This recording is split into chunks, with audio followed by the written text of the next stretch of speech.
Olá você, chegando com mais uma edição do PB Desporto nesta terça-feira, 24 de agosto e com os seguintes destaques.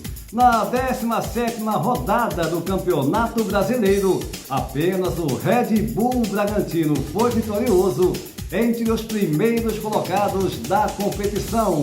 Aqui na Europa, técnico do Sport, Rubem Amorim, espera que clube não negocie os meias Palhinha e Matheus Nunes. Benfica faz jogo decisivo nesta terça-feira contra o PSV Eindhoven, pensando na fase de grupos da Champions League. No quadro Personagens do Futebol, a nova contratação do Flamengo, o meia Andreas Pereira. No bate-papo do PB Desporto, Jorge Moraes em Maceió, Alagoas e Antônio Manuel Góes, no Rio de Janeiro, analisam os jogos da fase quartas de final da Copa do Brasil, como também a presença de técnicos estrangeiros no futebol brasileiro. Antes de mais nada, convidando você para se inscrever no nosso canal, deixar o seu like e compartilhar os nossos vídeos em suas redes sociais. E o meia belga, filho de pais brasileiros, Andreas Pereira, sendo apresentado no Flamengo na última segunda-feira, a nova contratação do rubro-negro carioca. Vamos falar mais desse e outros assuntos na sequência dessa edição do PB Desporto. Agora vamos para o nosso bate-papo. Eles já estão prontos. Jorge Moraes em Maceió, Antônio Manuel Góes no Rio de Janeiro. E o primeiro assunto que eu quero abordar com vocês, o nosso Antero inclusive está disponibilizando os jogos, é a Copa do Brasil em sua fase quartas de final. O Atlético Paranaense recebendo o Santos, o Grêmio, o Flamengo, o São Paulo recebendo o Fortaleza. Jogos esses na quarta-feira, e na quinta-feira, jogo único, o Fluminense recebendo a equipe do Atlético Mineiro. Eu pergunto a você primeiro, meu caro Jorge Moraes, como é que você está vendo esses confrontos na sua primeira mão? Olá, Júnior, forte abraço para você, um abraço para todo mundo que está ligado aqui no PB Desporto. Estamos aqui agora para falar dessa sequência, dessa reta final de Copa do Brasil. Às vezes a gente diz muito isso, o futebol só se decide dentro de campo, mas tem situação que a gente tem que pelo menos antecipar um ponto de vista, uma opinião com relação a determinados favoritismos dentro de uma competição como essa que é a Copa do Brasil. Por exemplo, o Atlético do Paraná vai enfrentar nessa Copa do Brasil o Santos. Eu acho que o Santos é favorito nesse jogo. Não vai ser um jogo fácil, mas vai dar Santos. Outro jogo, o time do Grêmio e Flamengo. O Grêmio está lá embaixo no Campeonato Brasileiro. O time do Flamengo briga pela parte alta da tabela e o Flamengo é muito melhor. Agora, Grêmio e Flamengo são os dois mais tradicionais clubes em termos de conquistas internacionais. Mesmo assim, eu acho que o Flamengo passa pelo Grêmio, que não vive um bom momento na temporada de 2021. Aí a gente tem o jogo do São Paulo contra o Fortaleza. Muita gente de cara aponta logo o São Paulo, mas eu acho que o Fortaleza vai aprontar para cima do tricolor paulista. O Fortaleza é um time que deve, na minha opinião, conquistar uma classificação para a próxima fase da Copa do Brasil. E para mim o jogo mais fácil, que vai ganhar com facilidade, é o Atlético Mineiro diante da equipe do Fluminense. Não tem como, o Fluminense é um time mediano, o Fluminense não tem grandes atrações. O time do Atlético Mineiro está cheio de feras, de jogadores internacionalmente conhecidos. Por isso que eu acho que nessa Copa do Brasil vai dar para a sequência da competição, claro, tem jogo de ida e tem jogo de volta, mas dá o Santos, o Flamengo, o Fortaleza e o time do Atlético Mineiro. É isso que eu penso, viu, Júnior? Olha, Moraes, talvez o único jogo que eu aponte um certo favoritismo nessa fase quartas de final é o Fortaleza diante do São Paulo. O São Paulo vem se recuperando sem dúvida alguma, o Hernan Crespo já conseguindo com que a sua equipe faça um futebol melhor. No Brasileiro foi eliminado na Libertadores, ok, para o Palmeiras, mas vem se recuperando, só que o Fortaleza faz um trabalho, o Vojvoda faz um trabalho maravilhoso na equipe cearense, e eu vou dar talvez um pequeno favoritismo para o Fortaleza. E para você aí no Rio, Antônio Manuel Góes, como é que você está vendo esses jogos da fase quartas de final da Copa do Brasil? Olá, gente do PB Desporto. Os 8 clubes apurados para as quartas de final da Copa do Brasil ocupam variadas posições do Brasileirão Série A e 2 deles classificados para as semifinais da Libertadores em setembro. Nono no campeonato de pontos corridos e advindo de uma derrota para o Corinthians por 1-0 no Itaquerão, o Atlético Paranaense faz o jogo de ida em casa com o Santos, 11º do Campeonato Nacional, de difícil prognóstico, embora o rubro-negro da Baixada Curitibana conte com a vantagem da bola rápida em seu campo de grama sintética. Primeiro da zona da degola da Série A, o Grêmio recebe o Flamengo, 4º lugar com 2 jogos a menos no Brasileirão. O tricolor gaúcho, hoje sob o comando de Felipão, já teve à frente por várias temporadas e títulos conquistados um treinador notabilizado como rei do mata-mata, Renato Portaluppi, hoje justamente na direção do adversário desta quarta-feira, com um elenco tecnicamente superior. Todavia é mata-mata e tudo pode acontecer. No mínimo, a decisão ficar para o jogo de volta em Brasília, com majoritário público rubro-negro. 12º no Brasileirão e recém-eliminado para as semifinais da Libertadores, o São Paulo de Hernan Crespo recebe no Morumbi, nessa primeira volta da Copa do Brasil, o Fortaleza, 3º da Série A e bem ajustado em suas linhas pelo argentino Vojvoda.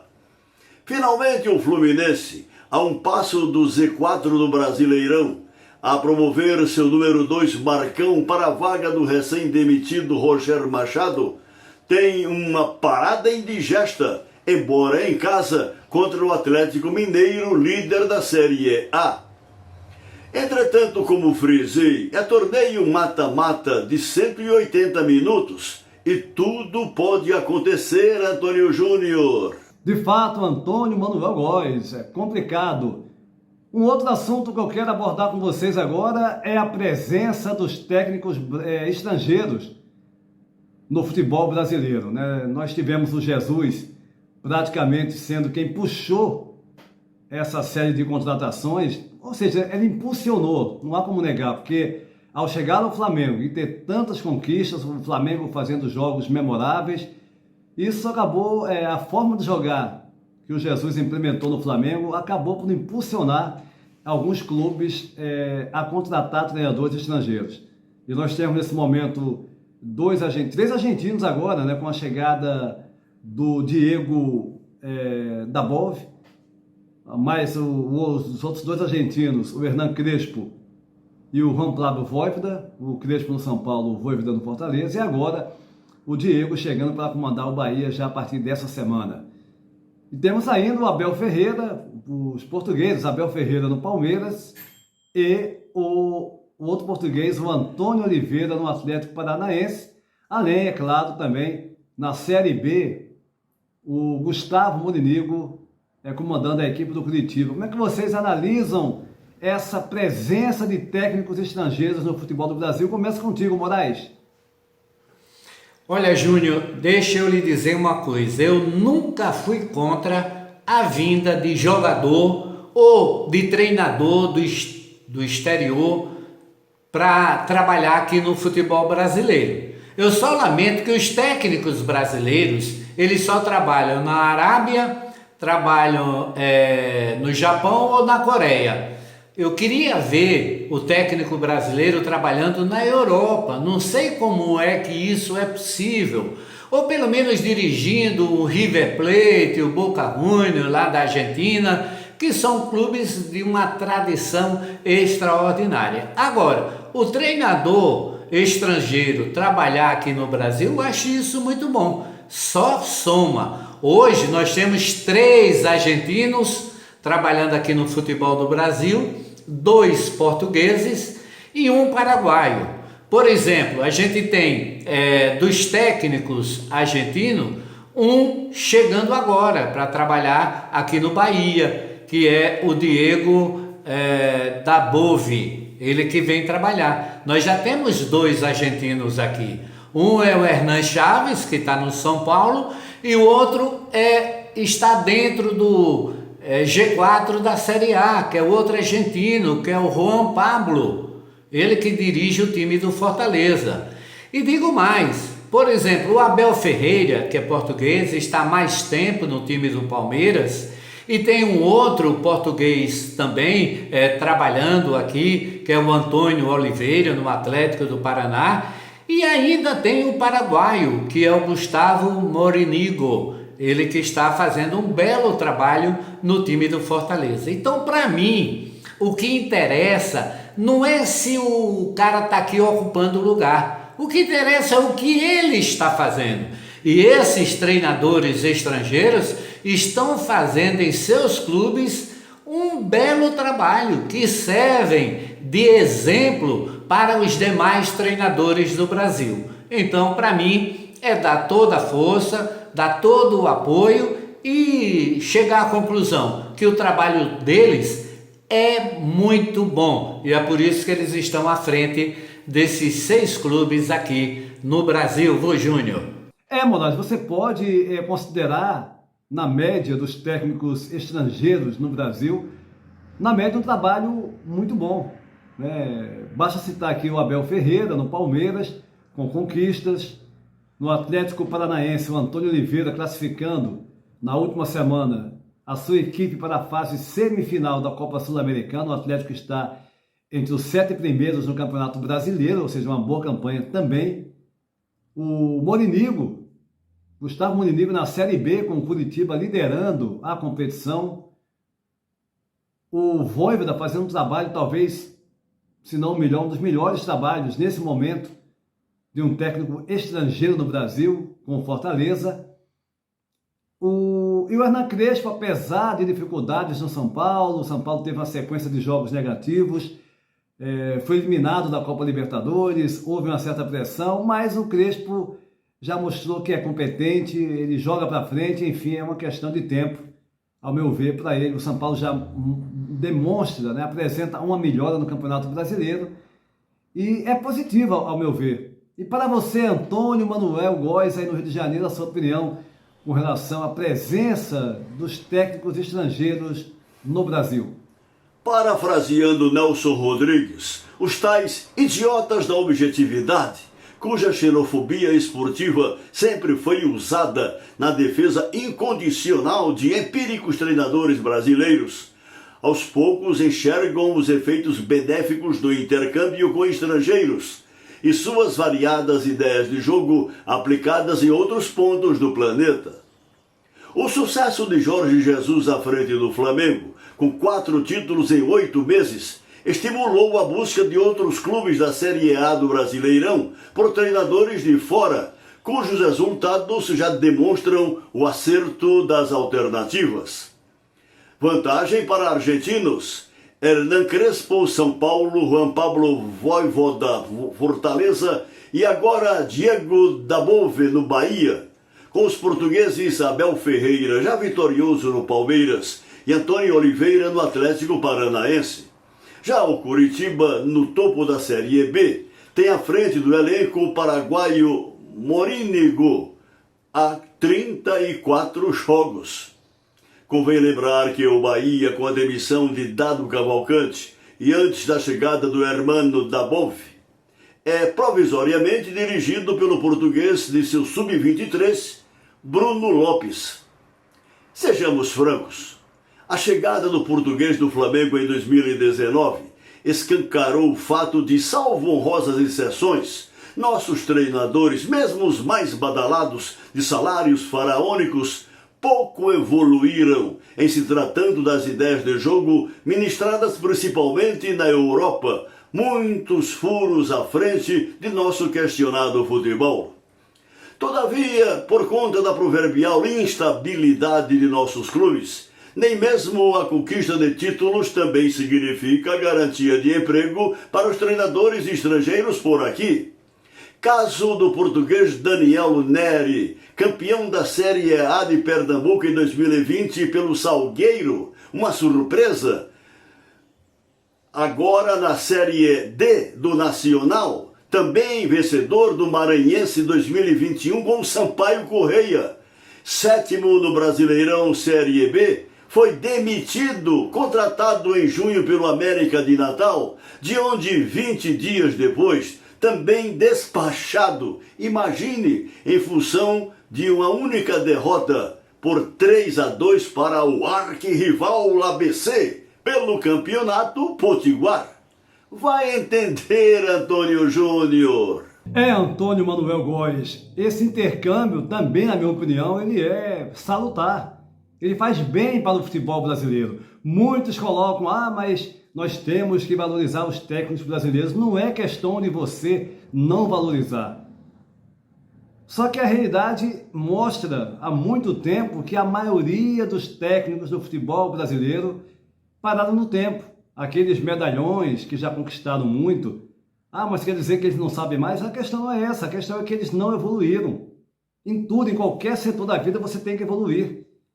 E a maioria deles vive em cima dessas conquistas, do nome feito em cima de títulos que tiveram em várias equipes no futebol do Brasil. E com relação às demissões, não tem como. Infelizmente, o futebol brasileiro é mais do mesmo você falar em demissão no futebol brasileiro, porque às vezes o técnico fica 6, 7 jogos e já é demitido. Teve um exemplo aí recente, foi ano passado, do Lazzaroni no Botafogo, apenas 6 jogos e foi demitido. Então, o técnico estrangeiro também está incluído nessa realidade. Antônio Manuel Góes, no Rio de Janeiro, e Jorge Moraes, em Maceió, Alagoas, aqui no bate-papo do PB Desporto. No quadro Personagens do Futebol, nessa edição do PB Desporto, iremos destacar a nova contratação do Flamengo. O meia de 25 anos, Andreas Pereira. Ele que nasceu na Bélgica no dia 1º de janeiro de 1996, 25 anos, tem 1,78 m e pertence ao Manchester United, está emprestado ao Flamengo até o dia 30 de junho de 2022. O jogador que também atuou por empréstimo nas equipes da Lazio da Itália, no Valência e no Granada da Espanha. Filhos de pais brasileiros, jogando nas divisões de base da seleção belga até os 17 anos e depois já atuando pela seleção brasileira de base. Um jogador que tem muitas referências, referências positivas do seu futebol. O Marcos Braz, junto com o Spindle, no período que esteve na Europa, avaliou o jogador e achou por bem contratá-lo para o Flamengo. É uma expectativa para os torcedores do Flamengo de ver logo o Andreas em campo e brilhar com a camisa do rubro-negro do Carioca. Andreas Pereira, 25 anos, a nova contratação é do Flamengo. E nas últimas do PB Desporto, falando do Campeonato Brasileiro, que teve nessa segunda-feira à noite a finalização, o fechamento da 17ª rodada, com o Atlético Mineiro jogando em São Januário, no campo do Fluminense. O Fluminense jogou em São Januário devido ao Maracanã estar fechado. Empate em 1-1, o Atlético segue com uma folga na liderança do Campeonato Brasileiro com 38 pontos. Agora interrompeu aquela série de 9 jogos de vitórias consecutivas no Campeonato Brasileiro, estava tentando quebrar o recorde, ia chegar a 10 vitórias, mas ficou no empate 1-1 com o Tricolor do Rio. O Red Bull Bragantino foi a única equipe a vencer entre os primeiros colocados nessa rodada, já que derrotou também na segunda-feira por 2-0 o América Mineiro jogando no campo do adversário. Uma bela campanha do Red Bull Bragantino. O Flamengo, que empatou com o Ceará em 1-1, segue na quinta colocação, já que com essa vitória do Red Bull Bragantino, ele voltou a ocupar a quarta colocação. O Flamengo em quinto tem 28 pontos ganhos, o Red Bull Bragantino tem 31 pontos na quarta colocação. Em terceiro, o Fortaleza com 32, que empatou no final de semana em 1-1, jogando fora de casa com a equipe do Juventude. O Palmeiras é o segundo colocado com 32, supera o Fortaleza nos critérios de desempate. O Palmeiras que teve aí o pior resultado entre os grandes, entre os primeiros colocados nesse final de semana, perdendo em casa para o Cuiabá por 2-0. E o Atlético Mineiro, como informei antes, empatou em 1-1 com o Fluminense, é o líder da competição com 38 pontos ganhos. É bom apenas ressaltar que o Flamengo, na quinta colocação, tem 2 jogos a menos em relação aos seus adversários. E aqui em Portugal, o lateral esquerdo Wendel, contratado recentemente pelo Futebol Clube do Porto, a equipe alemã do Bayer Leverkusen, já está inscrito na Liga de Futebol Portuguesa e apto para atuar pela equipe do Porto já no Campeonato Português no próximo final de semana. Já no lado do Sporting, o técnico Rubem Amorim, esperando que a diretoria não negocie 2 jogadores que ele considera fundamentais para a disputa dos campeonatos nessa temporada. Os meias Palhinha, 26 anos, e o brasileiro Matheus Nunes, também meio-campista, 22 anos. A verdade é que o Sporting colocou alguns jogadores como possíveis nomes para negociação. Entre esses nomes estariam Palhinha, como também o brasileiro Thiago Nunes, mas o Rubem Amorim espera contar com esses jogadores que ele considera fundamentais para o prosseguimento dos campeonatos em que o Sport irá participar. No caso, os campeonatos nacionais aqui em Portugal, como também a Champions League. E o Benfica, na noite dessa terça-feira, fazendo o jogo da volta, o jogo decisivo contra o PSV Eindhoven da Holanda, para tentar avançar a fase de grupos da Champions League. No jogo aqui em Portugal, em Lisboa, no Estádio da Luz, o Benfica venceu por 2-1 e joga por um empate para garantir presença na fase de grupos da competição.